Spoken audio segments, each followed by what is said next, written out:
Ok, bonsoir à tous. Là, nous sommes dans notre séance d'aujourd'hui. Je vais vous partager mon écran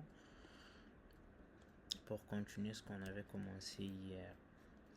Alors, hier, je vous ai expliqué en tout cas, réexpliquer les différentes balises et nous avons essayé de mettre en place ces systèmes-là et on a vu comment est-ce que on peut rajouter du CSS dans une page. Nous avons créé des classes dans lesquelles nous avons attribué des propriétés et changer des dispositions des éléments pour qu'on puisse avoir un rendu par rapport à ce qui est attendu, donc qui est notre portfolio qui est là. Alors, ce qu'on va faire aujourd'hui, c'est quoi? C'est que c'est continuer notre travail. Alors là, je veux directement aller pour exécuter notre fichier.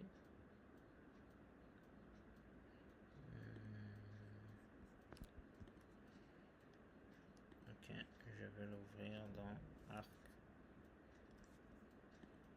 D'accord, ça c'est le rendu de ce qu'on avait fait. Donc si on essaie de voir, on voit que c'est quand même passable, même s'il y a des choses à réajuster.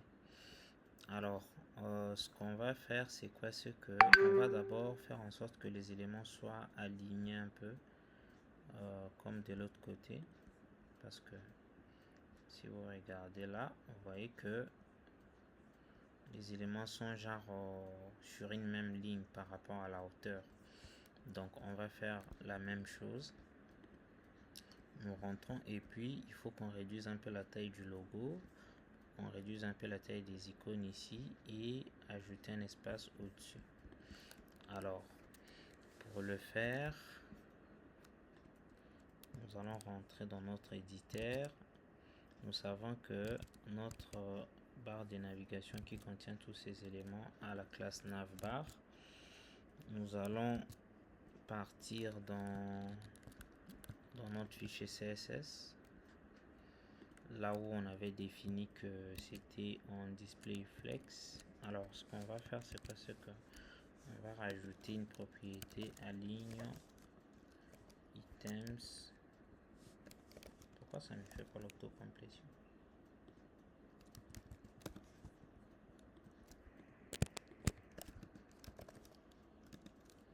On va mettre centre, on enregistre, on actualise, paf, vous voyez là maintenant ils sont alignés. Alors ce qu'on va faire, c'est quoi? C'est que pour les logos, on avait dit que c'était brand. On va redimensionner un peu le logo.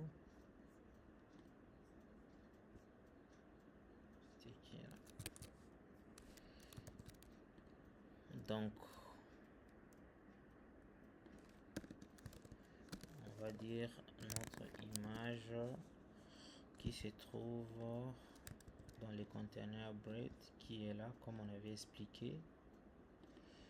Donc on va lui donner une taille. Donc ce qu'on va faire, c'est quoi? C'est que je profite aussi de vous expliquer un peu ce qu'on appelle l'inspection d'éléments. Lorsque vous êtes en train de travailler, peut-être ça se peut que vous puissiez voir un bug des dispositions d'éléments HTML et tout, où vous aimeriez un peu essayer certaines propriétés CSS directement avant de le mettre dans votre code. Là, ce qu'on peut faire, c'est quoi? C'est que c'est essayer d'appliquer des propriétés CSS ici directement dans les navigateurs avant de pouvoir le mettre dans notre fichier.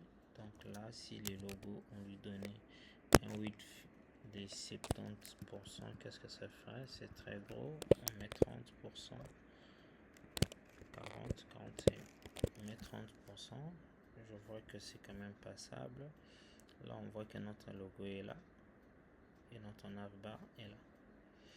Alors là, on va rajouter un espace. On sait que notre image ici, on va lui donner un width de 30%. Donc là, on rentre directement, on lui donne un width de 30%. Et puis notre navbar ici, il faut qu'il y ait un peu de l'espace au-dessus. mais ce qu'on va faire, c'est plutôt donner des marges internes. Hein. Il est là, il faut qu'il y ait de l'espace à l'intérieur. Donc, ce que vous devez savoir, on a ce qu'on appelle le marge interne et le marge externe. Pour mieux expliquer cela, je vais prendre un exemple ici. Je vais créer une div. Je vais mettre les propriétés directement. Je vais lui donner un margin top de 10 rem. Il fait pas ça. Margin top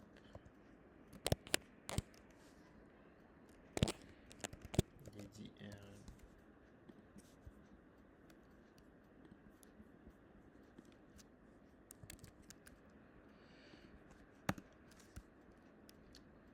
Je vais mettre un peu du texte pour qu'on voie que là où ça se trouve, parce que j'aimerais vous expliquer le marge interne et le marge externe. On actualise, voilà, notre div est là. Donc je vais lui donner un width. Le width, c'est la largeur, hein, lorsque vous avez un élément, parce que ça c'est un élément, notre div c'est un élément. On peut donner la largeur comme on avait fait de l'autre côté pour ces éléments ici. Donc on peut aussi faire la même chose, donner aussi une largeur à notre div. On va dire qu'il va avoir une largeur de 50%. Pourquoi 50%? Parce que par rapport à sa position, il est directement, son parent c'est body, vous voyez, il n'est pas à l'intérieur d'une autre balise. Les headers s'arrêtent là. Lui, il est directement l'enfant des body.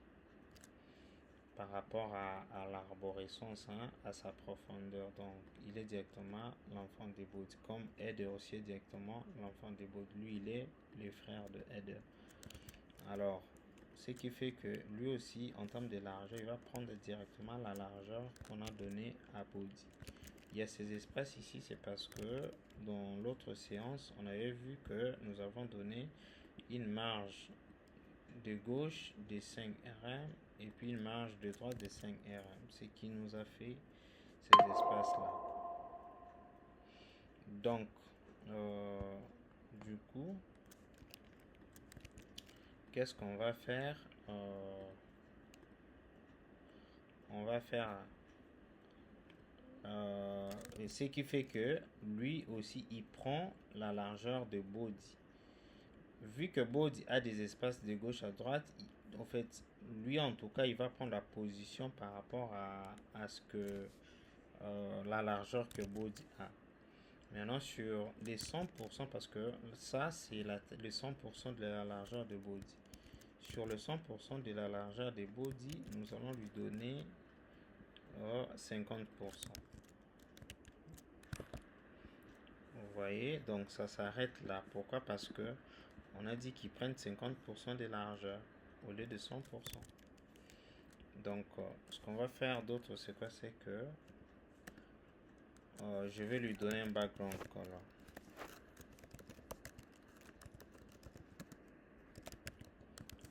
La couleur de l'arrière-plan rouge.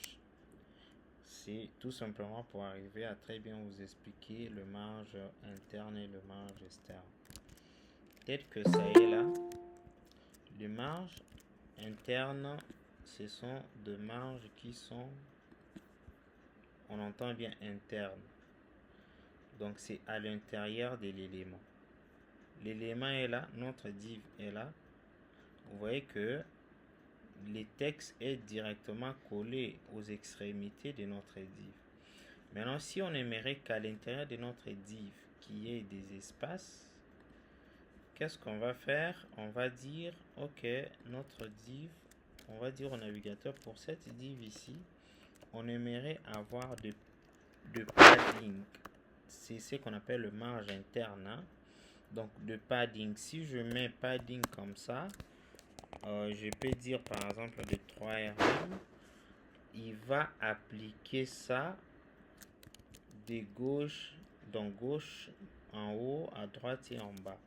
Parce que en fait, une balise en soi a 4 côtés par rapport à la représentation aussi de l'écran. Du coup, lorsque vous donnez des marges, vous avez la possibilité de dire que je vais tout simplement donner une marge à gauche, comme on avait fait pour le body, ou de donner à droite. De même aussi pour les marges internes qu'on appelle le padding. Donc, comme ce qu'on est en train de faire. Si vous donnez la valeur directe, vous mettez la propriété padding directement, pour lui, il suppose que vous voulez appliquer ça dans tous les quatre côtés. Là, si j'enregistre et que j'actualise, vous voyez, il a donné de marge. Vous voyez que on est toujours dans notre div parce qu'on a dit que notre div doit avoir une arrière-plan de rouge. Mais il y a de marge à l'intérieur. C'est ce qu'on appelle le padding. Si je voulais tout simplement qu'il y en ait à gauche, j'allais mettre padding left.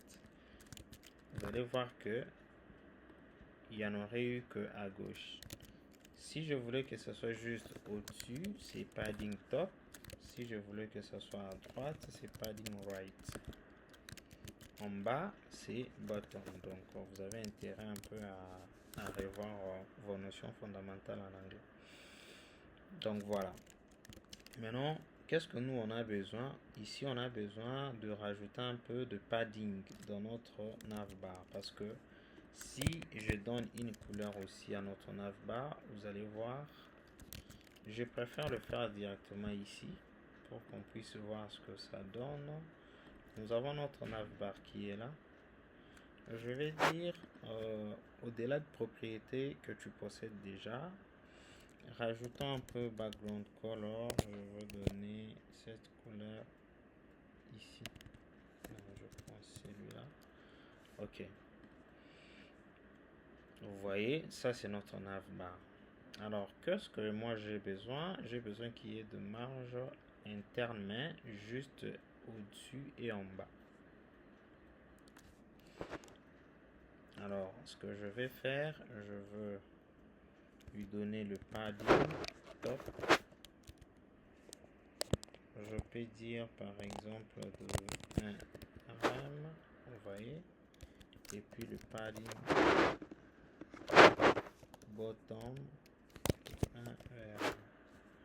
Ça nous fait quelque chose de comme ça. Mais moi, je vois ça un peu beaucoup. Donc, je vais donner 0,7. Et puis en bas, 0,7. Là, c'est bon.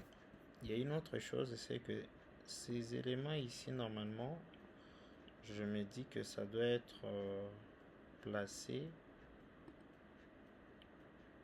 à droite à la fin, parce que là, il faut que ça arrive un peu comme les logos, ça et là. Alors, ce que je vais faire, c'est quoi? J'ai oublié carrément la propriété, mais je vais essayer. Ah non, c'est justify self. Non. Lui prend ça, l'autre prend ça.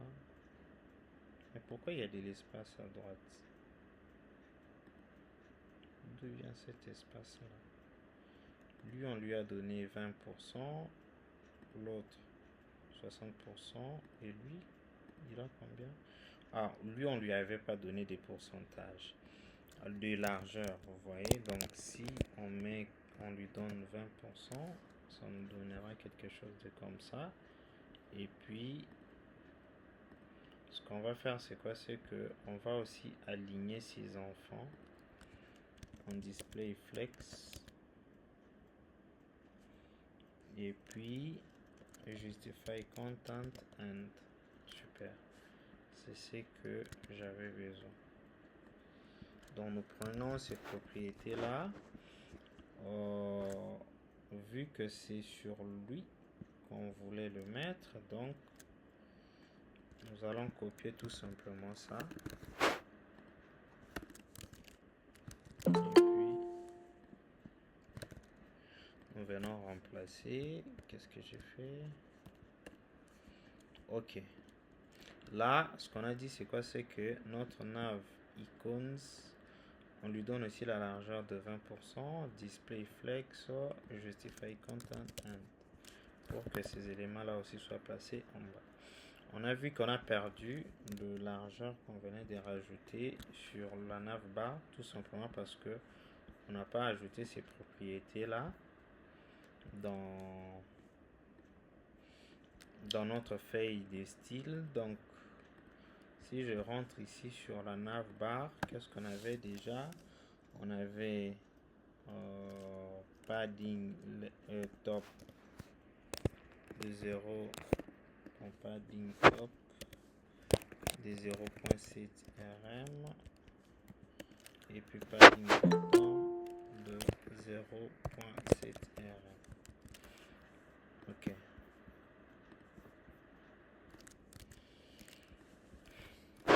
Donc là, si on rentre, vous voyez, c'est revenu.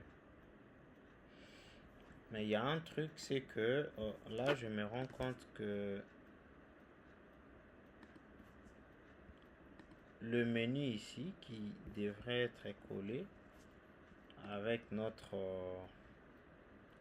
avec nos icônes, bah, c'est un peu loin. Au lieu des 20, on va plutôt donner 10.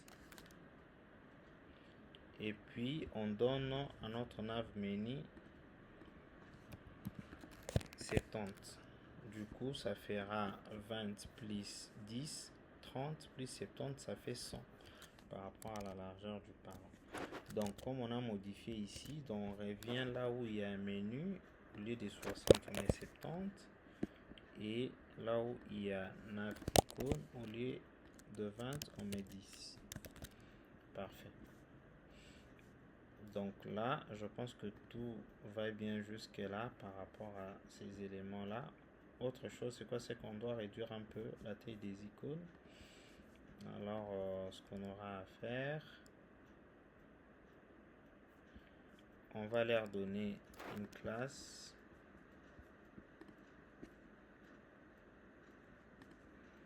Ils sont là, ces images sont là. Donc, on va leur donner une image. Pour faire ça, ce que je fais, c'est quoi? C'est que je sélectionne une partie où je vois que c'est répétitif parce que ce sont ces endroits là que je veux modifier en même temps. Je sélectionne et puis je fais commande D parce que je suis sur Mac. Si vous êtes sur Windows, il suffit de faire CTRL D, ça fera la même chose. Donc là, ce que je dis, c'est quoi? C'est que je vais leur donner une classe icône, mais icône social icône. Ok.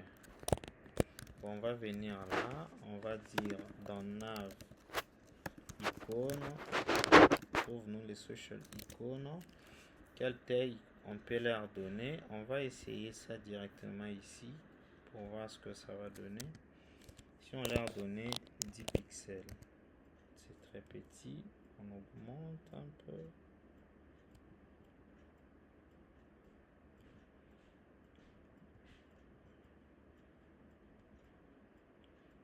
On leur donne 25 pixels. Ok. Donc, ils auront 25 pixels à chacun. Et tout ça, chaque icône aura 25 pixels. Pourquoi ça n'a pas marché? Parce que ici, j'ai pas encore enregistré les modifications que je venais de rajouter. Voilà. Là, c'est parfait.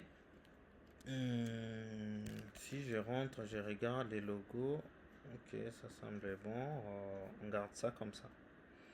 Là, ce qu'on va faire, c'est quoi? Maintenant, on va rajouter notre hero. La partie hero ici, comme on l'avait dit.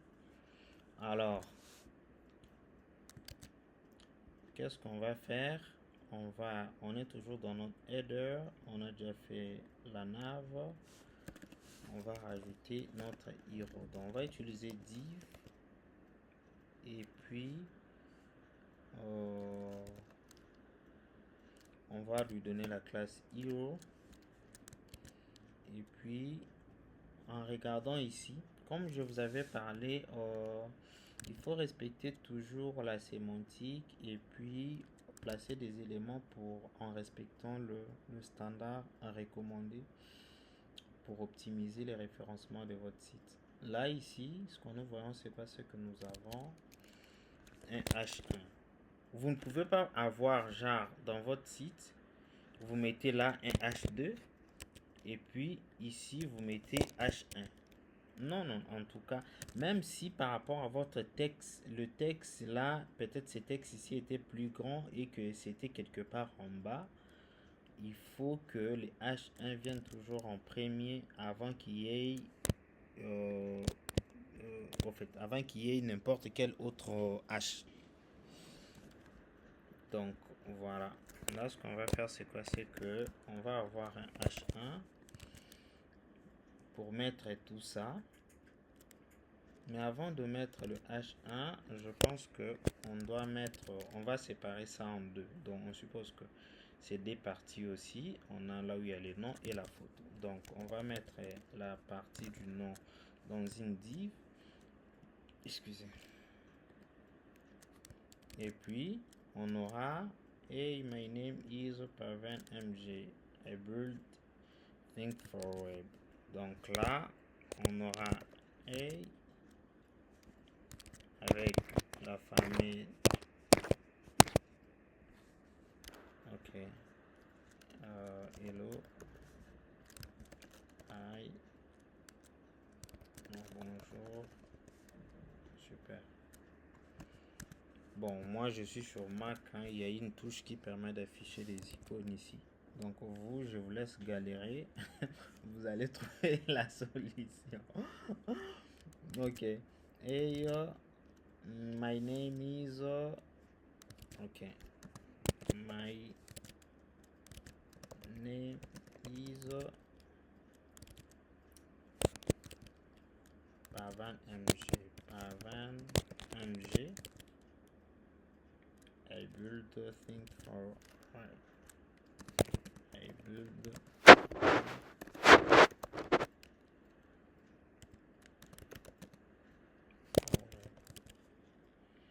Super.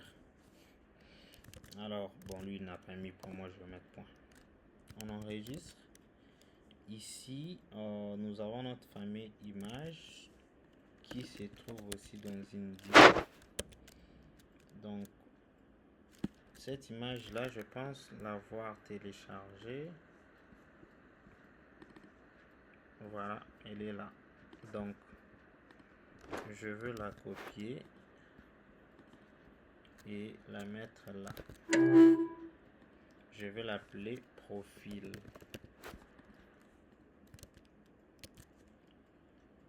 Ok, super. Notre fameuse image est là. Profil. Alors, on va l'insérer. Comme on avait dit, je vais mettre point pour dire cherche-moi dans le dossier IMG des fichiers images. Ici, dans les alt, on va dire image de profil.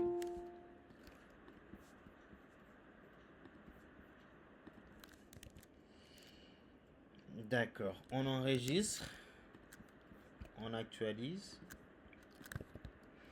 On a quelque chose de comme ça. Maintenant, il faut mettre ça en forme.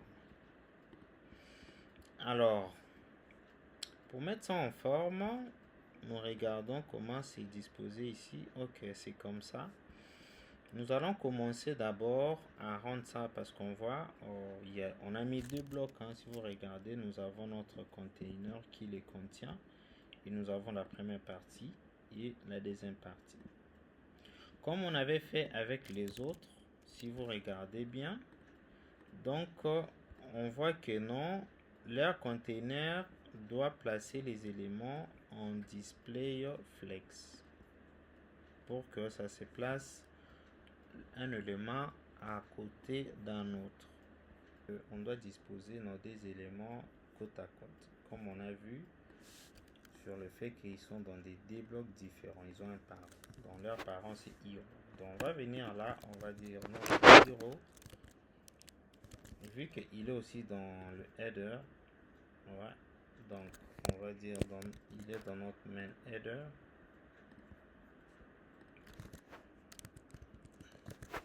On va dire notre hero, il va être en display flex.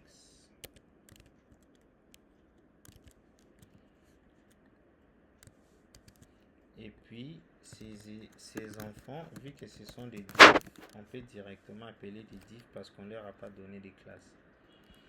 Donc voilà, on va dire que ils vont avoir des 8, des 50%.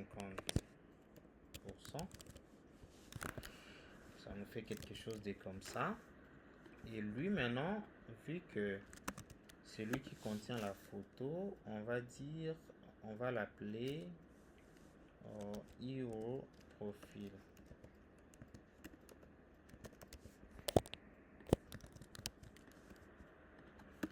Donc on aura main header, hero, et puis hero profile. Qu'est-ce qu'on va faire? On va lui donner, on va changer l'alignement de ces éléments pour que ça se place à droite. Donc on va utiliser la propriété text align right. Vous voyez, il est placé à droite. Maintenant, si on regarde ici, on voit bel et bien qu'il y a un espace entre ces deux éléments ici. Donc, ce qu'on va faire, c'est quoi? C'est qu'on doit donner une largeur à notre header ici. Notre header qui est là, qui contient les deux éléments. Si vous regardez ici, notre header, si je lui donne une couleur d'arrière-plan, BG color red, juste pour voir sa taille. Sa taille, elle est là. Ça met... Ah non, là j'ai donné la couleur dans navbar. D'ailleurs, les headers, on n'a même pas attribué de propriété. Ok. Donc, vous voyez, ça est là. C'est ce qui fait que il prend la taille par défaut par rapport au contenu qu'il a. Donc si on rajoute des contenus, sa taille va s'agrandir par rapport au contenu qu'il a. Donc là, on va lui donner une hauteur. Pour donner une hauteur à un élément en HTML, la propriété c'est 8. On va dire que non, on va lui donner un 8 de VH. C'est un peu trop. VH aussi, c'est une unité de mesure.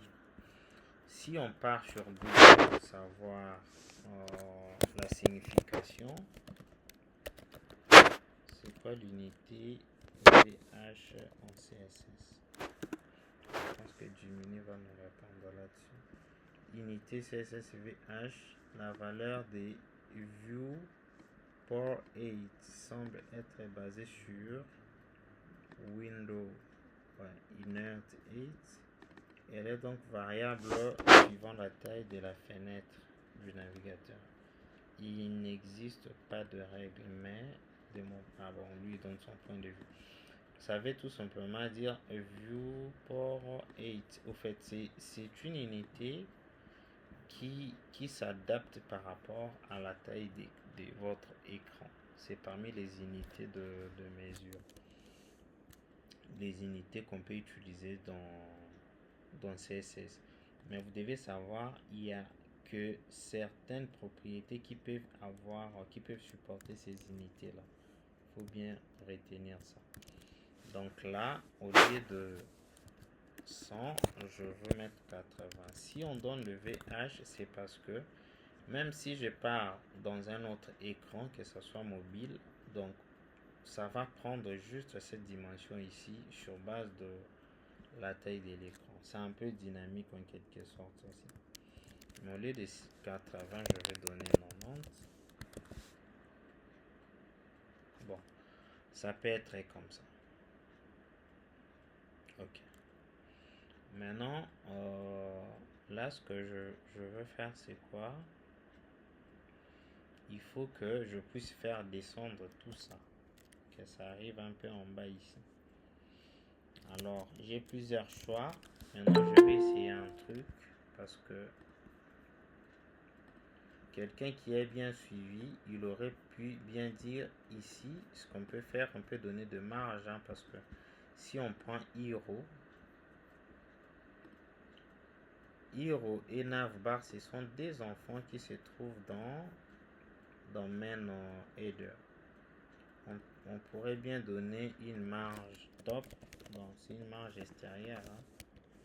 Peut-être disons des VRM, vous voyez, ça aurait pu donner quelque chose de comme ça, mais c'est pas très pratique, donc on va pas utiliser ça. Ce qu'on va essayer de faire en fait, c'est de faire en sorte que header, que ces enfants soient en display flex aussi, sauf que ça sera la flex direction, ça sera colon, vous voyez, donc c'est en flex, mais flex colon, ce qui fait que le premier élément va se placer là, le deuxième. Alors qu'est-ce que moi je vais faire ici? Je vais donner à ligne, je crois, à ligne items. Non, c'est pas lui. Justify content. Non, pas lui non plus.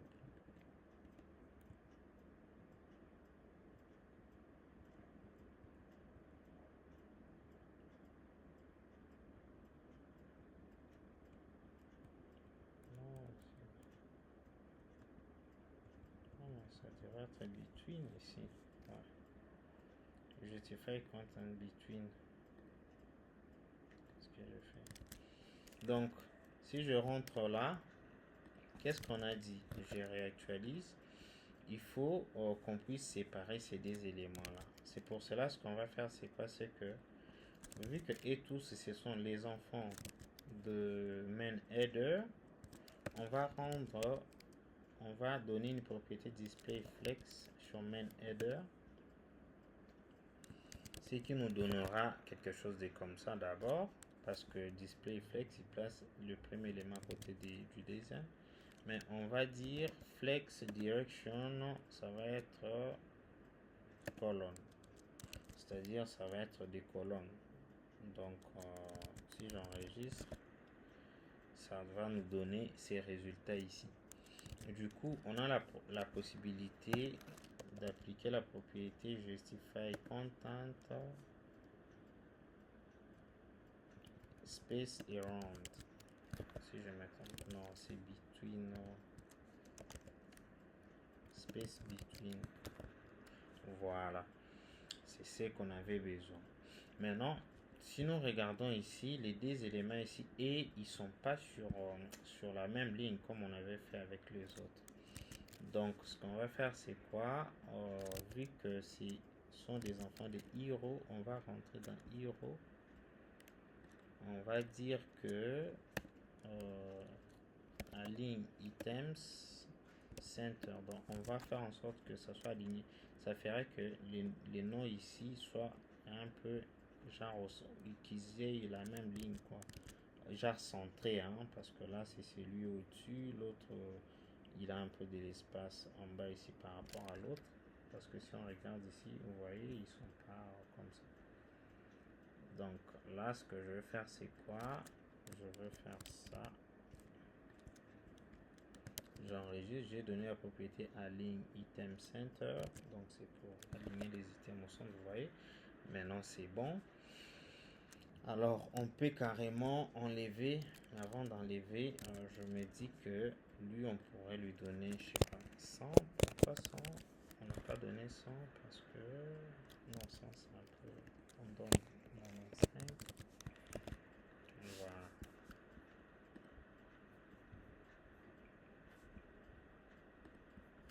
Je 95 c'est beaucoup, 100 donne 94. On garde ça comme ça. Ok, on va enlever la couleur là, rouge qui fait mal aux yeux. Voilà, ça commence à prendre un peu la forme. Alors, il faut qu'on puisse arriver aussi à faire ça, parce qu'on voit, ça revient à la ligne à chaque fois. Mais vu que et tous, il se trouve dans une seule balise, ce qu'on va faire, c'est quoi? C'est que rajouter la balise BR, qui permet de faire ramener le texte à la ligne. Donc là, comme j'ai donné BR, le texte le texte qui vient après reviendra à la ligne. BR, vous allez voir, ok, I maintenant est à la ligne, comme dans notre super maquette. Alors, quoi d'autre? My name is, lui aussi doit revenir à la ligne. Donc, qu'est-ce qu'on va faire? On va faire la même chose. Tac, tac. BR.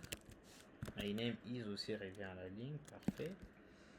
Maintenant, ici, qu'est-ce qu'on a? Paven MG aussi à la ligne. Et I build things.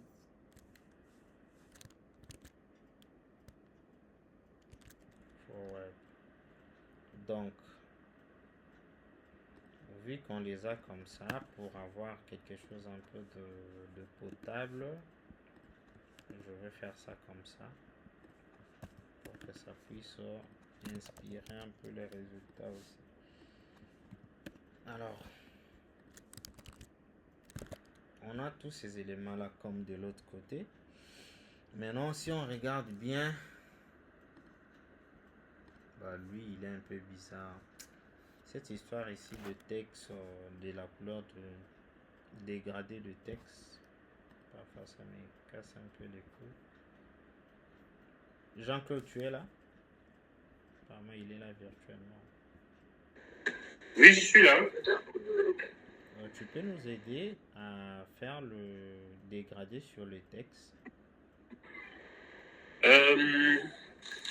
Ok, donne-moi un instant. Donne-moi un instant. Donc, continue, puis je t'arrive. Ok.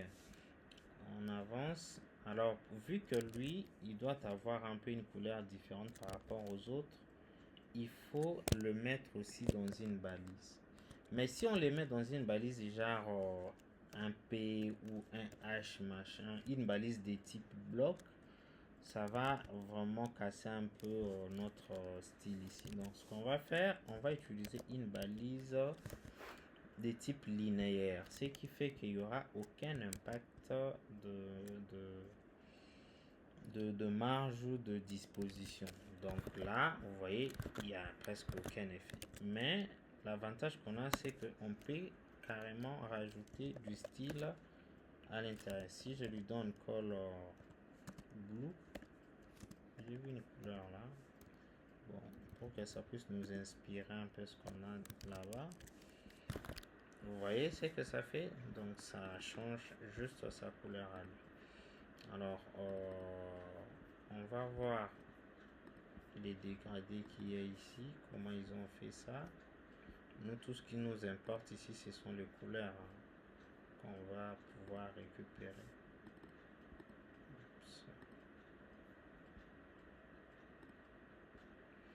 Ok, donc la première couleur, c'est celle-là. On va la prendre. Et puis, il y a la deuxième couleur. Alors, quoi? Il y a quelqu'un qui a levé la main ou un texte? Ok, let's go. Dis-nous. Ah ben voilà, donc pour mettre le gradient, déjà voilà, comme tu es sur Figma, c'est déjà bon. Tu vois les couleurs que tu as déjà sur Figma, la première couleur et la deuxième couleur. Maintenant, tu vas juste observer l'angle de... Ah ouais, c'est une couleur, c'est linéaire. Ok, donc comme c'est linéaire, c'est déjà bon. Donc tu vas mettre la propriété juste background linéaire gradient. Donc allons-y dans CSS, c'est mieux dans les fichiers CSS.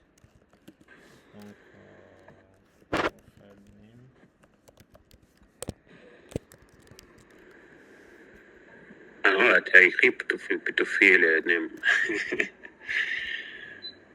Ok.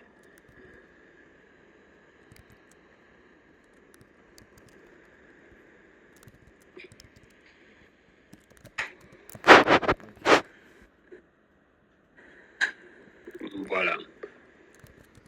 Donc tu vas mettre la première couleur, c'est... Enfin, déjà, tu vas déjà avoir le background, parce que ça sera du background que tu vas mettre sur les textes.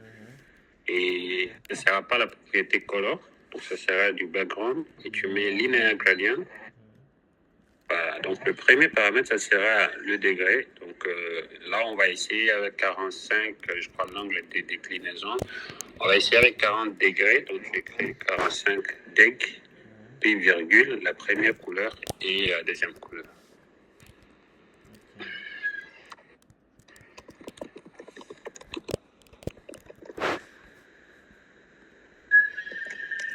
Après, voilà, maintenant il faut ajouter les clips parce que là il faut qu'ils puissent prendre, enfin tu mets le WebKit background clip, ok, les tirés WebKit, background, je pense clip. que c'est déjà supporté, hein, les histoires de WebKit ici, ça existe toujours.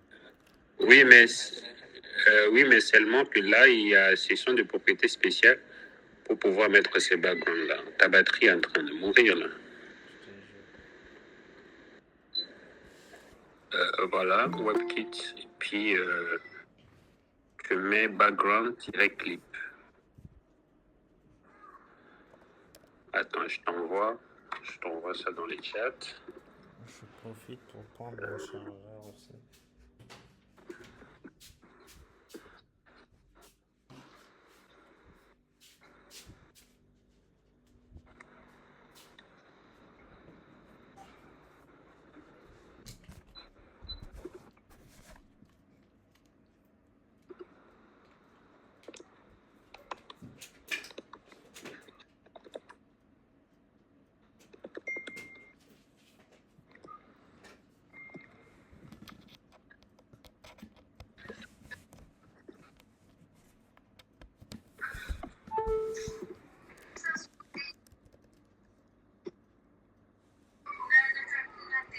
Background clip. Voilà, donc je t'ai écrit dans le Google, sur Google, sur le Meet là, dans les chats. Donc il y a le background et les text fill color. Ok. Donc j'essaie de voir maintenant en termes de déclinaison de couleurs sur les textes qu'il y a ici. Ah, déjà que je n'ai pas la possibilité d'éditer montre un peu sur Figma. Il demande background clip.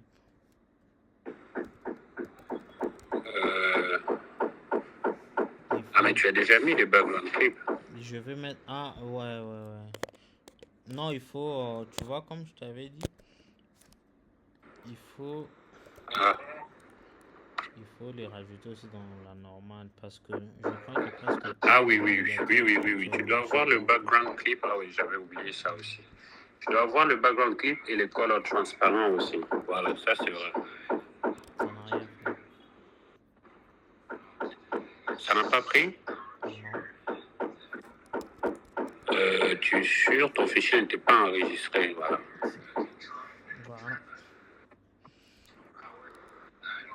Ok, donc les gars, C'est bon, hein? s'il faut expliquer, ouais, c'est bon. S'il faut expliquer ce qui a été fait, ce qu'on voulait faire tout simplement, c'est pouvoir mettre la couleur ici qu'on a, le dégradé. Alors pour le faire, on utilise background parce que le background c'est pour mettre la couleur. Il n'y a pas que la couleur, hein, c'est mettre l'arrière-plan. Donc je pense qu'on va vous repartager. Si vous avez suivi le lien que Jean-Claude avait envoyé sur apprendre HTML et tout, c'est parlé. Donc si vous voulez mettre un background, vous comprenez, hein? Donc quelque chose en arrière-plan, on utilise cette propriété là. Du coup, il y a plusieurs valeurs pour cette propriété. Il y a background où vous pouvez mettre des éléments pour dire que vous voulez mettre une image, vous voulez mettre une couleur, vous voulez mettre du dégradé. Donc, tout dépend de votre besoin. Maintenant, cette propriété background a plusieurs sous-propriétés. C'est ce qui fait que là, ce qu'on voulait faire, c'est changer la couleur du texte, mais que ça soit en dégradé. Par défaut, la propriété color est limitée. Elle ne sait pas faire les dégradés. C'est pour cela ce qu'on fait, c'est qu'on applique une couleur d'arrière-plan, mais on utilise background clip pour dire que non, cette couleur ici de l'arrière-plan, ça va être appliqué sur les textes au lieu que ça soit en arrière-plan. Et puis, pourquoi on a répété un peu cette propriété mais en ajoutant WebKit? Au fait, ça, ce sont un peu de propriétés qui sont spéciales dans le sens où souvent, dans la plupart des cas, ce n'est pas supporté dans tous les navigateurs. C'est pour cela on rajoute ces préfixes-là pour que les navigateurs arrivent à comprendre au fait que il faut appliquer cette propriété-là. Donc là, ce qu'on fait maintenant, on dit text fill color transparent. C'est pour que, vous voyez, dans des espaces ici entre le texte que ça soit transparent, que la couleur ici soit appliquée tout simplement sur du texte, genre comme ça, le lettre et ainsi de suite. Donc voilà. Alors là, on a vu que on a pu faire ça comme de l'autre côté. Oups, je vais mettre tout ça.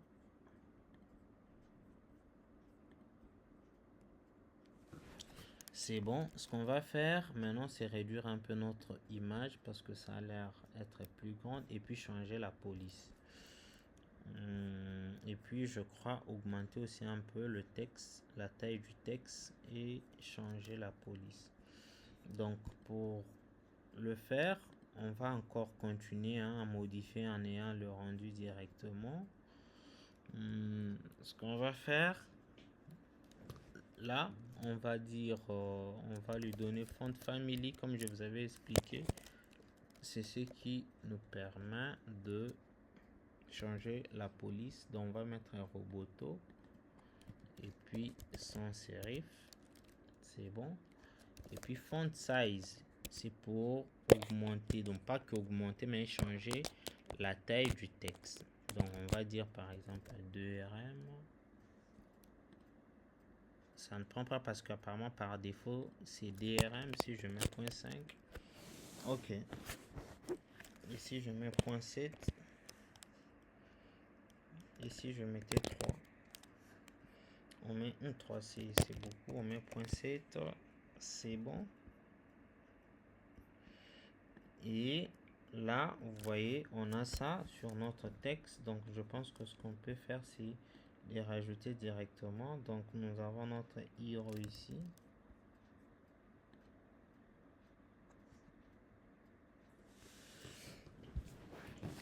Notre hero. Cette fois-ci, qu'est-ce qu'on va dire? On va dire les H1.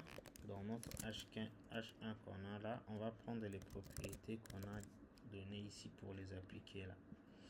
Ou soit je peux les réécrire pour que vous compreniez. Qu'est-ce qu'on a dit? On dit qu'on change la police qui doit être en roboto, notre police qu'on avait insérée dans l'autre séance. Et puis on change la taille du texte. Font size, on lui donne 2.7 RM. On enregistre, paf, on a ces résultats là. Parfait. On va réduire la taille de notre image ici. On va lui donner un width de 50%. Voilà, je pense que c'est passable dans ce sens-là. Donc, pour mettre ça, vu que ça se trouve dans Hero Profile, donc ce qu'on va faire, c'est quoi? C'est qu'on va dire dans Hero Profile, l'image, on lui donne une largeur de 50%.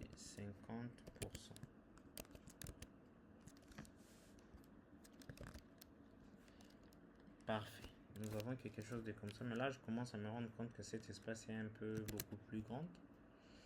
Alors, ce que je vais faire, c'est réduire encore la taille de notre header. Réduire encore même à 75. Et je crois que comme ça marche. Mais nous voyons que les espaces ici sont un peu petits par rapport à ce qu'on a ici. Donc ce qu'on va faire, on va rajouter au lieu de 5 RM dans notre body, on va mettre 7. Oups, qu'est-ce que j'ai fait? J'ai fait ici. Voilà, on a quelque chose de comme ça. Alors, vous voyez, hein, on a déjà presque ces rendus là.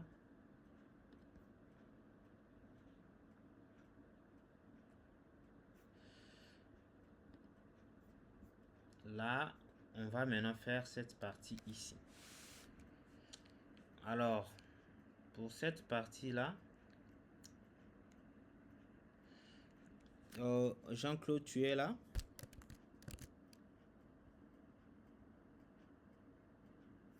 Apparemment, il est encore parti. Ok, pour cette partie ici, vous allez vous rendre compte que c'est simple. Comme je vous avais expliqué, bon là, on va mettre un peu de commentaires pour que ça soit, les codes soient lisibles et compréhensibles.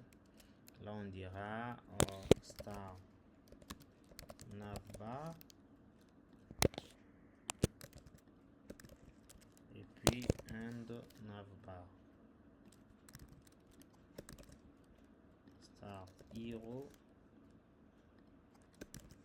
and hero. Là, en tout cas, votre code est très maintenable. Quand quelqu'un les lit ici, comprendra cette partie ici commence là, ça s'arrête ici. Là, maintenant, nous allons attaquer l'autre partie qui reste. Donc là, on était dans les headers. Là, maintenant, on va être dans main. Donc ici, on va dire start main tout simplement. Ok, donc on va utiliser la balise main. On va lui donner la classe main content. Et puis là, on va dire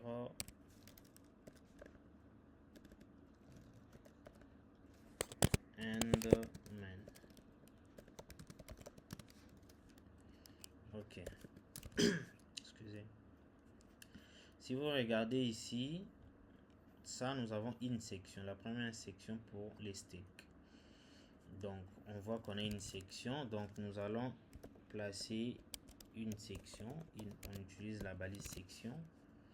Et puis, on voit, il y a eu deux parties. Donc, cette partie ici, où ce qui est comme un peu l'entête. Et puis, la partie où on a les différentes sticks. Donc, on va avoir une div qui va contenir, ça sera cette fois-ci un HT parce qu'on avait déjà un H1. Et vous devez retenir que dans une page, on ne peut avoir qu'une seule H1. Donc, un seul titre plutôt, une seule balise H1. Alors là, ça c'est une règle, mais vous pouvez faire ce que vous voulez. Vous pouvez avoir 10 H1, bon, ça dépend que de vous. Alors, on va copier juste le texte là. Et puis là, en bas, on va avoir un paragraphe. Donc, on met la balise P pour insérer notre paragraphe. Ok, on voit là maintenant la deuxième partie. Notre deuxième partie qui est là. Jean-Claude, tu es là? Parmi il est parti. Ok. La deuxième partie, on va aussi mettre ça dans une div. Vous voyez qu'on a 1, 2, 3, 4, 5, 6. On a les différentes technologies. Alors pour les disposer comme ça, on peut bien utiliser le flex en ajoutant de width, mais je pense que c'est pas une bonne pratique. Nous allons demander à ChatGPT. Là on a 1, 2, 3, 4, 5, 6. Donc je vais lui dire j'ai 12 éléments. J'ai 12 éléments.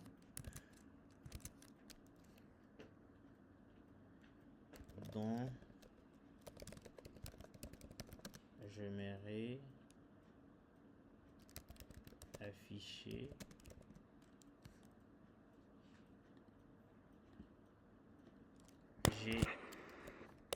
j'ai un élément. Donc, c'est quoi que tu cherches? J'espère que tu m'as pas cherché. Hein. J'étais cherché, tu n'étais pas là. Ok. J'aimerais utiliser là, les grids. Pour les grids, pourquoi tu n'as pas utilisé Flex toi aussi? les flex, oui, mais sauf que il faut gérer avec le width. Je trouve ça un peu moins pratique par rapport au grid. Ok. Alors là, il faut utiliser les grid templates. Avec grid template, tu vas lui dire de pouvoir afficher 6 éléments par colonne. Ouais. Enfin, laisse. Bon, vas-y, demande à ChatGPT. Je vais vous retenir longtemps. Parce que là, il faut utiliser un grid, il faut utiliser les grid templates.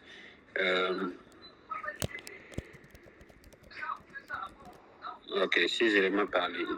Par ligne. Bon, de toute façon, ChatGPT fait partie de la promotion.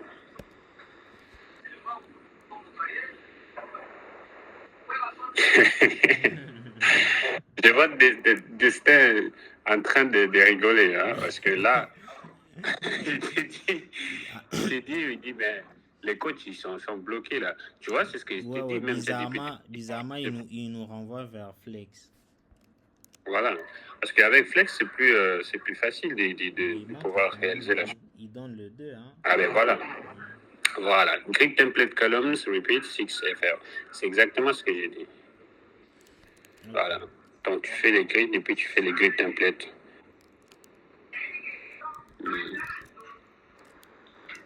Okay. Bon, mais avec Flex, c'est encore mieux parce que avec Flex, tu vas pouvoir avoir la possibilité de faire les wraps automatiquement. C'est pour ça qu'il t'a proposé Flex. Parce que là, si par exemple on arrive sur mobile, tu auras cette flexibilité là où les éléments peuvent facilement se retordre. En fait, il peut revenir à 3, il peut revenir à 2 en fonction de la taille d'écran. Mais avec Grid, c'est fixé en fait. C'est ce qui est compliqué avec Grid. Ok. Bon, on va utiliser Flex alors. Voilà.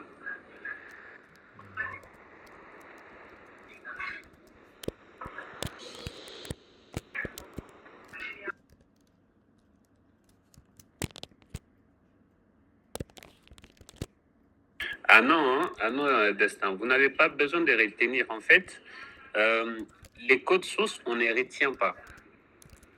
Hein, ce qu'il faut retenir, ou plutôt, je retire le mot retenir. Ce qu'il faut savoir, voilà, ce qu'il faut savoir, c'est que les syntaxes, les codes et toutes les propriétés, il ne faut pas les retenir en fait. Vous n'avez pas besoin de les retenir parce que, en gros, les codes sources, ils restent au doigt. C'est au fur et à mesure que vous continuez à les utiliser, que vous allez commencer à naturellement comme ça, vous allez savoir qu'est-ce qu'il faut utiliser. Mais dès les premiers pas, n'essayez pas de retenir ou d'enregistrer dans le cerveau que telle chose, ça s'appelle telle. Non, non. Mais plutôt utilisez-le simplement, utilisez-le régulièrement. Et, par exemple, moi, avec Grid, je ne l'utilise pas très régulièrement. C'est pour ça que j'ai l'idée, en fait, de comment il fonctionne, mais la syntaxe, il m'a perdu dans la tête. Donc, mais si j'utilise Flex, je l'utilise très régulièrement. Même aujourd'hui, j'en ai utilisé encore plusieurs fois. Donc, c'est normal que je maîtrise très bien le Flex parce que je l'utilise très régulièrement par rapport au système de Grid. Donc, n'essayez pas du tout d'enregistrer les codes sources. Peu importe le langage, peu importe le système, n'enregistrez pas. Même au fur et à mesure que vous codez, au fur et à mesure que vous utilisez l'outil, ça va commencer à venir automatiquement. Les codes, c'est vraiment dans le doigt et non dans la tête. Ça, il faut le savoir. Donc, le secret, c'est d'aller de projet en projet pour essayer de retenir le mieux. Exactement. Donc, au fur et à mesure que vous travaillez simplement beaucoup à répétition. Chaque jour, vous codez. Mais la chose à éviter, c'est de faire un copier-coller. Comme Don va essayer de le faire là, je vais l'interdire. Il faut qu'il écrive. Là, par exemple, Don, il a vu un code sur ChatGPT, il va les copier-coller. C'est très mauvais parce que là, l'information, il passe pas par le doigt, il est passé de la souris à la souris ou du clavier au clavier. Donc, il faut vraiment que le doigt tape lettre par lettre de la chose et avec répétition à plusieurs reprises. C'est ainsi que ça va rester. Tu auras cette habitude-là de savoir que ici, je suis devant telle valeur, il faut que j'appelle telle chose. Mais si tu passes du copie à coller à tout moment, ben, ça reste jamais dans la tête. Donc ça, c'est une expérience vécue à plusieurs reprises. il faut toujours écrire les codes soi-même avec le doigt. Ok, merci beaucoup, cher pote. Je pense que vous avez retenu, hein. Donc, les codes en soi, il y a quelqu'un qui a levé la main. Tu peux gérer ces côtés-là là-bas. Ah non, c'est une erreur de ma part. Continue.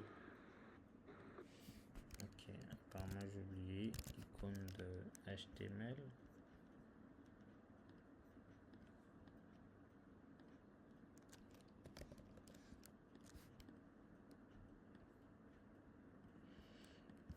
Ok, bon là nous avons placé toutes nos images dans les dossiers icônes.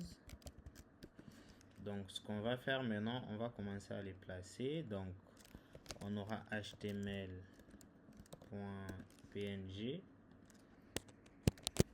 Ici on va mettre le alt icône HTML. Je vais copier, coller là.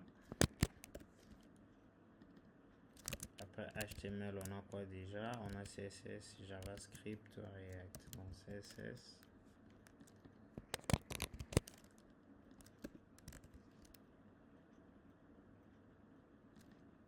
JS.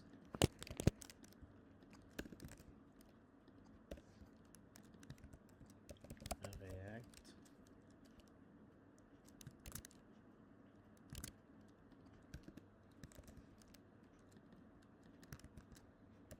Vector.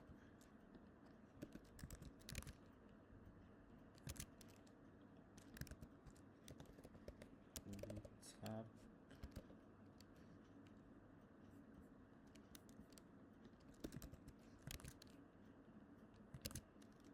Tailwind.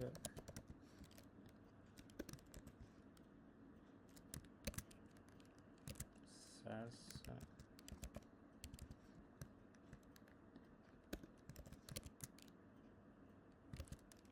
Git.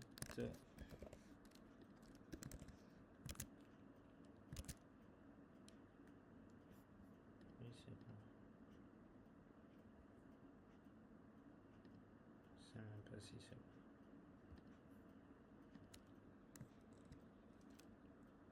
GreenSock.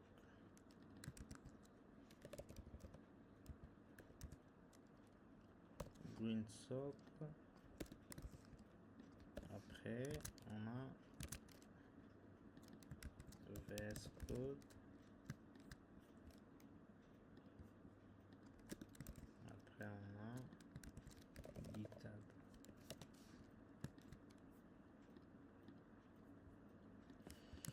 Ok, on enregistre. On essaie de voir le résultat. Paf, nous avons tous ces éléments là comme ça. Il y a Git aussi qu'on a oublié, qu'on n'avait même pas récupéré, je crois.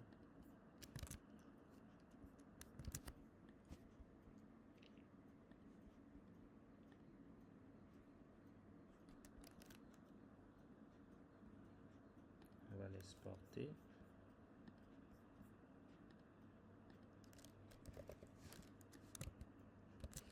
Et puis on va les copier dans notre dossier.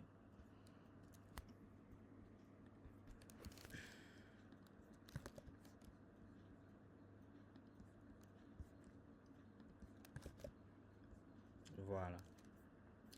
Apparemment l'icône des Git qu'on a utilisé ici, c'est pas le bon. Les GitHub plutôt. On va prendre celui-là. On va l'appeler Git-hub.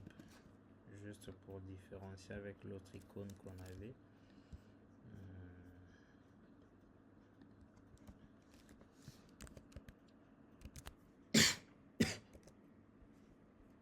Voilà.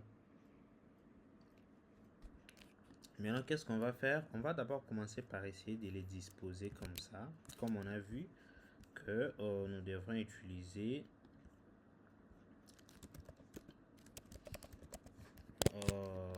les display flex. Donc là, on a donné la classe stick.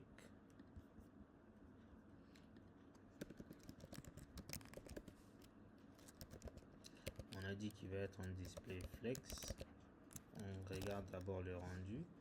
Il a placé les éléments en display flex, mais on s'est dit que les éléments, on devra avoir que 6 éléments. Donc, ce qu'on va faire, c'est quoi? C'est qu'on va d'abord faire un flex wrap parce que si vous regardez là, ça déborde, ça nous sort un scroll en bas là. Donc, on va faire flex wrap, on va dire wrap. Si on voulait pas que ça wrap, on allait dire no wrap. Donc, flex wrap, tout simplement pour que wrap, ça veut dire que lorsque ça déborde, au fait, la taille du conteneur, ça va revenir à la ligne de soi-même. Vous voyez, les deux éléments ici sont revenus directement à la ligne. Alors, autre chose, c'est quoi? C'est que on doit donner les gaps. Les gaps, au fait, c'est l'espace entre les éléments. Donc, on peut donner un gap des 10 pixels, par exemple. Vous voyez, ça donne un peu d'espace. Donc, Oui.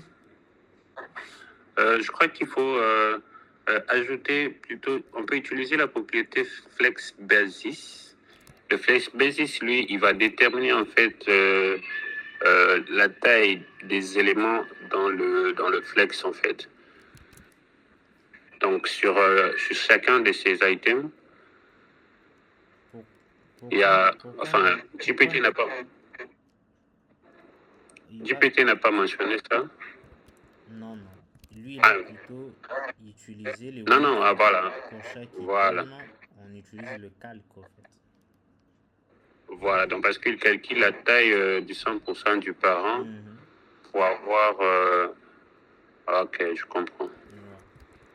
Ouais. Ok. Donc là, ici, je peux dire, on peut donner 50. Ok, ça va être comme ça.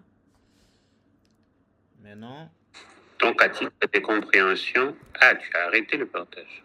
J'ai arrêté le partage? À titre... Ouais. Enfin, chez moi, il n'y a plus de partage. Je ne sais pas si c'est le cas pour tous. Voilà, c'est bon. Donc, à titre d'information, c'est que là, on a par exemple un code que ChatGPT nous a généré, mais ce qu'il faut savoir, c'est connaître en fait chacun de ses propriétés et savoir les manipuler soi-même. Parce que sinon, si ChatGPT vous génère un code que vous ne pouvez pas comprendre, il vous sera difficile de commencer maintenant à les maintenir et les modifier à votre guise. Donc, il est très nécessaire de savoir comment en fait utiliser chacun de ses propriétés. Mais aussi, concernant le Flexbox, on va vous envoyer des ressources parce que c'est une notion très essentielle pour pouvoir faire des alignements. Avant, je me rappelle, dont on l'a déjà parlé, sur le positionnement des éléments, on utilisait les positions relatives, les positions absolues, essayer de faire le... C'était quoi déjà l'autre Les floats. Les floats, voilà. On utilisait les floats et c'était un vrai galère pour pouvoir créer des éléments très flexibles, en fait, si je peux utiliser les termes. Mais avec le Flexbox, ça a apporté en fait une flexibilité, un moyen très simple de pouvoir disposer ou positionner les éléments sur une page. Et je crois que donc on va vous partager les FlexFog. Je crois que ça s'appelle comme ça. C'est un petit jeu qui vous permet de pouvoir bien apprendre en fait à utiliser le Flexbox. Donc, comme tu partages l'écran, tu vas les aider aussi après avoir réussi l'élément. Flex Foggy, hein, c'est comme ça que ça s'appelle. Flex Foggy, qui va leur permettre également d'améliorer les trucs. Oui, on va leur partager le lien, c'est carrément, et puis ils pourront voir ça à côté par eux-mêmes. Ok, donc là, pour les gaps, je vais donner 40. Maintenant, la suite, c'est quoi? C'est que ce qu'on va faire là, il faut qu'on puisse déterminer la largeur que doit occuper chaque élément. Donc là, ici, ce qu'on peut faire pour chaque div qui contient une stake, on va lui donner une classe qu'on va appeler stake item. Et du coup, dans notre CSS, on va dire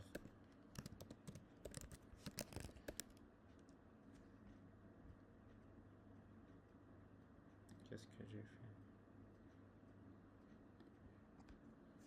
J'ai mal écrit stake. Ok.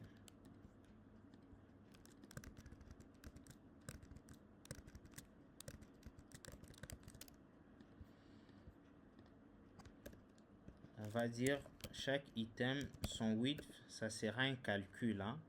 Les calculs, ça sera le 100% par rapport à ce que ChatGPT a donné et ça se passe comme ça. Les 100% de l'heure par an divisé par 6 moins la taille du gap. Vu que nous, on a donné les gaps de 40 pixels, ça sera moins 40 pixels. Pour les 8, on va laisser par défaut. Les backgrounds et autres, on va laisser par défaut. Mais ce qu'on va faire aussi, on va centrer le texte. Mais on doit d'abord voir les résultats que ça nous donne avant de centrer. Là, vous voyez, on a maintenant les éléments qui sont vraiment... il y a 6 éléments. Donc, une ligne à 6 éléments. Donc, du coup, qu'est-ce qu'on va faire d'autre là? C'est que on va dire text align pour centrer ces éléments là, ces images là. Qu'est-ce qui se passe ici? Ah non, ça c'est l'ancien.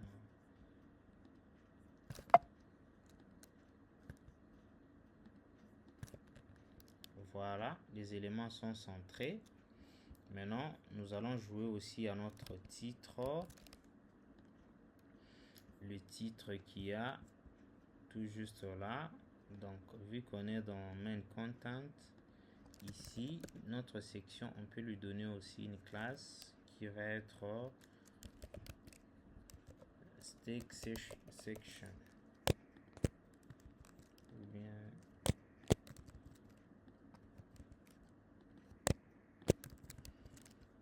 Et puis, on va cibler le titre est là pour dire dans notre conteneur stake session les titres, donc le HD qui se trouve à l'intérieur là, ou soit on donne carrément aussi à leur conteneur, on va appeler ça stake header.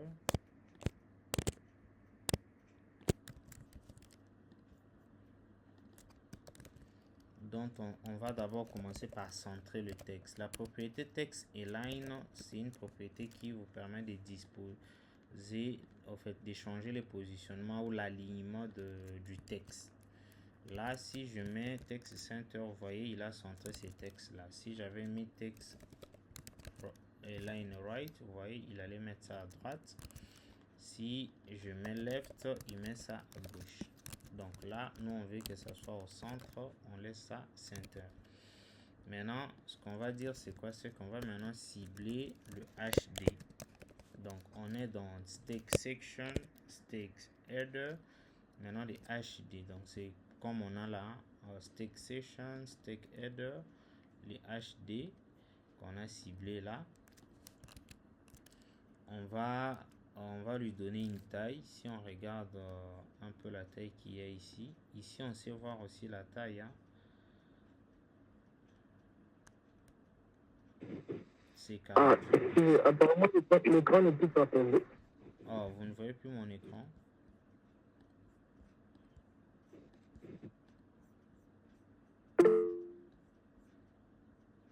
Ok. Là maintenant c'est bon. Hein. Oui, ça va. Si vous regardez ici, vous voyez, on sait voir aussi la taille du texte sur Figma, mais parfois ça correspond pas aussi à ce qu'on veut. Maintenant, on va essayer, on va dire font size, on va donner ça, car c'est combien déjà? 48 pixels. J'ai l'impression que ça va être énorme.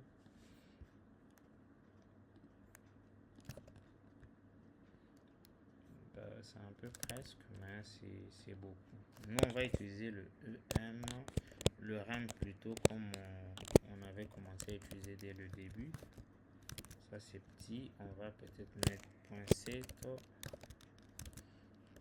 .9.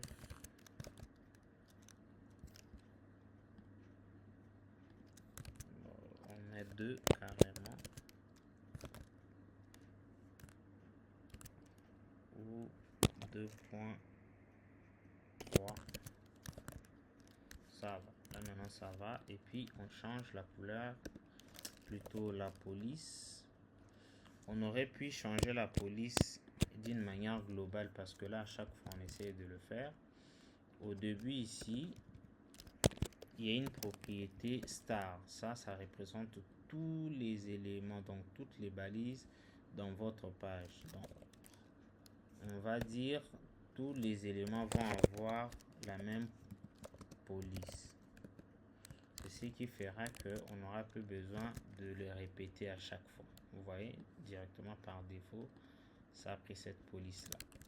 Maintenant pour les textes, ici maintenant, on va les cibler tout simplement. Au lieu de H2, H2 on a donné la taille du texte. On va maintenant donner la taille du texte aussi au P. Donc le P, on peut dire 2M. C'est beaucoup plus. On met 1.5. On regarde par rapport à l'autre. C'est un peu presque, sauf qu'ils n'ont pas la même couleur du texte. Donc la couleur du texte, on va voir ici, c'est quoi la couleur du texte.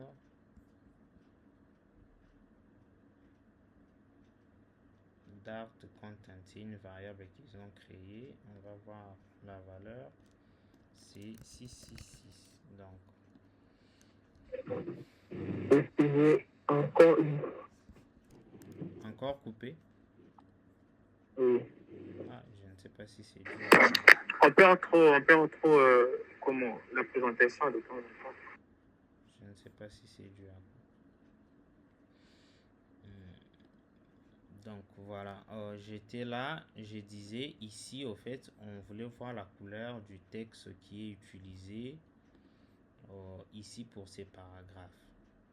Donc on a vu que ils ont utilisé une variable qu'ils ont créée, qu'ils sont en train de réutiliser. La personne qui a créé, vous voyez mon écran, j'espère.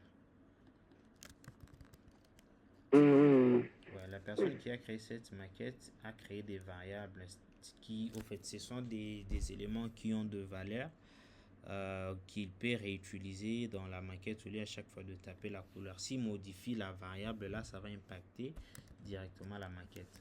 Je profite aussi pour vous montrer aussi que en CSS aussi, on peut créer des variables. Si vous voulez créer des variables, donc on utilise... Là, par exemple, lui, il a appelé ça Dark Content. Bon, on va appeler ça aussi comme ça. Donc... Désolé de vous interrompre, mais apparemment, il y a un petit souci avec votre temps. C'est comme du côté partage. C'est coupé encore. Oui, ça coupe à tout moment. Ah, je ne sais pas si c'est dû à quoi.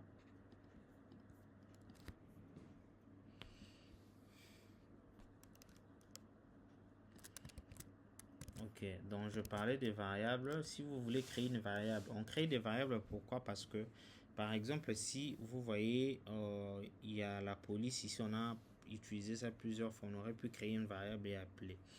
On crée souvent des variables pour des couleurs, hein, pour éviter à chaque fois de retaper la même couleur. S'il faut changer, vous allez chercher partout où vous avez saisi cette couleur-là. Ça pourrait être pas optimal et vous pouvez perdre beaucoup de temps. Là, ce qu'on va faire, on va créer une variable qu'on va appeler... ils ont appelé ça comment? On regarde... Dart content. Bon, nous, on va appeler ça texte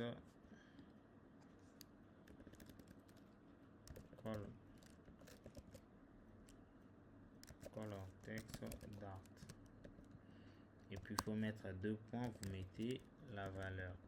Dans notre cas, la valeur c'est celle-là, cette couleur ici. Maintenant, si vous voulez réutiliser cette variable ici, donc il va juste prendre la valeur qu'il y a là, et l'injecter là où on va l'utiliser. Donc là, nous, on va l'utiliser ici. On va appeler la valeur color et puis on appelle celle-là. Donc ça, la valeur ici, color, var, ça, c'est lorsque vous voulez appeler une variable que vous avez créée. Il y a quelqu'un qui a levé la main là-bas, je ne sais pas. Non, continue. D'accord. Là, si on actualise, vous voyez, notre couleur de texte a changé. Maintenant, on doit, si vous regardez ici, parce qu'on voit il y a un espace, sauf que de l'autre côté, l'espace n'est pas si grand par rapport à l'autre là. Pourquoi? Parce que par défaut,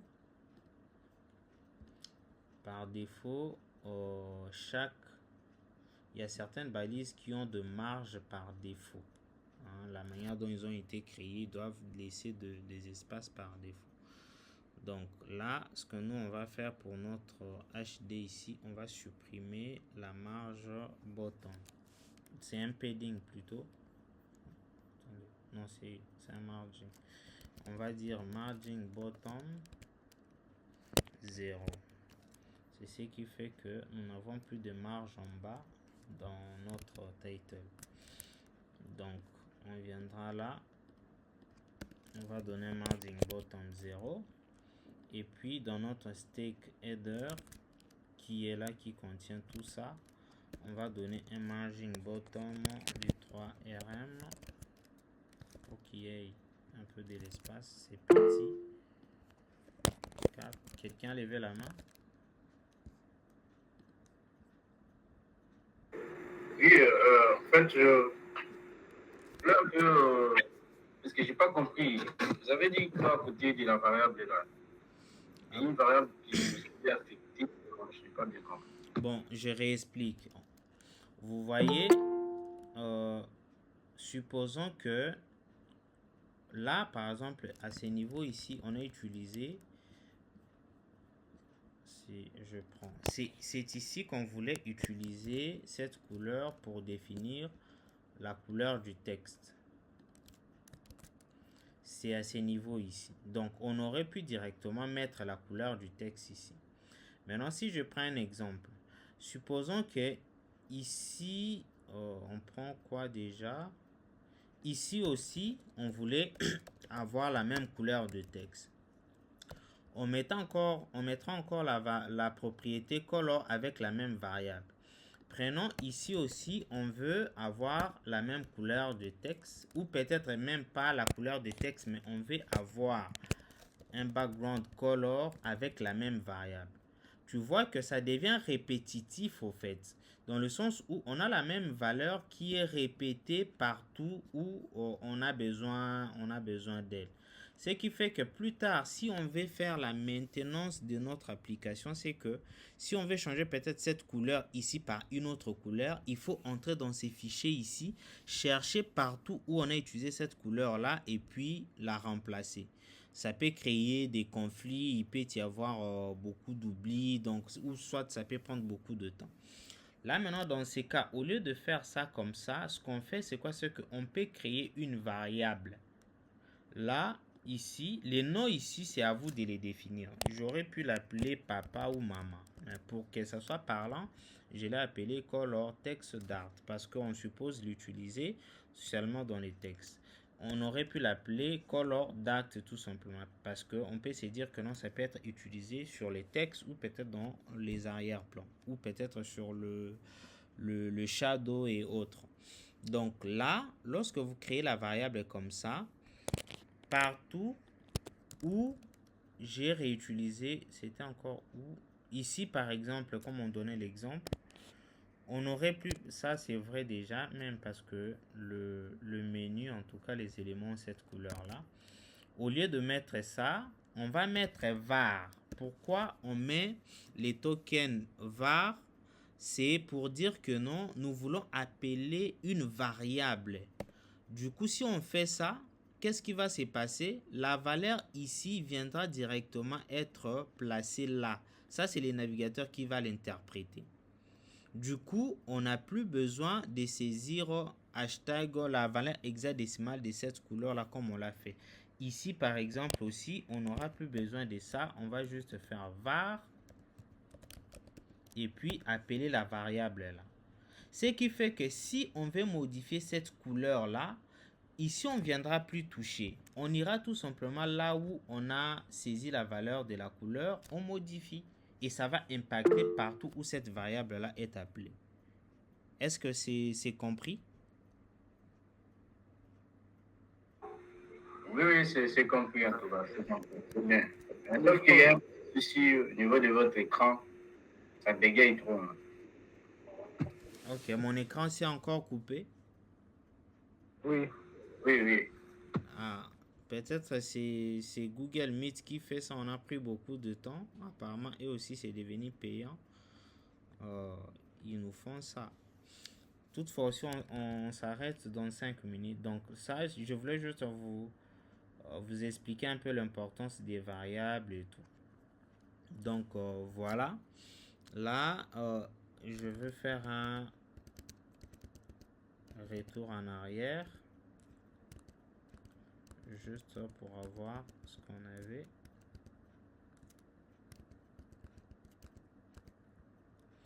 Ok, parfait. Donc, si on rentre là et qu'on actualise, vous voyez, nous avons quelque chose de oui, destin. C'est toujours le cas.